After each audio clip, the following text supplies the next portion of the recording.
له څه باندې 3 کلونو وروسته په افغانستان کې د ترکش د هوایي شرکت د الوتنو بیا پیل. د دې شرکت مسؤلین ویل د وروسته به افغانستان ته په اونۍ کې 4 الوتنې ترسره شي. په کابل کې د ترکیې سفیر هم هیله څرګنده کړې چې د دې ترکي شرکت د الوتنو پیل سره د دوړو هیوادونو اړیکې به په بیلابیلو په تیره بیا د سوداګرۍ برخه کې پراختیا ومومي.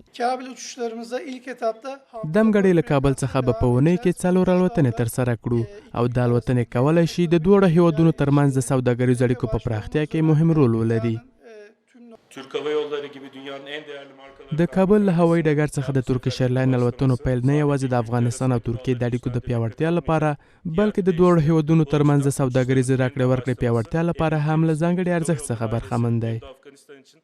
په همدې حال کې د ترانسپورت او هوایي چلند وزارت چارواکي له نورو نړیوالو هوایي شرکتونو هم غواړي ترڅو په افغانستان کې خپل الوتنې بیا پیل کړي.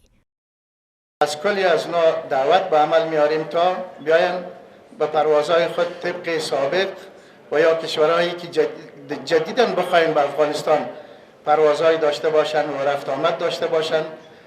رهبری وزارت ترانسپورت و هوانوردی و امارات اسلامی افغانستان همیشه در خدمت آنها خواهد بودند و خدمات معیاری را ارائه خواهد کردیم. چې د کابل میدان یو با مسئولیت با امنیت میدان دی، ځکه چې هر شرکت هر ایرلاین چې د دې ځای څخه پروازونه شروع کوي در هغه در مخه د دې د مسئولیت ټیم او د امنیت ټیم راځي.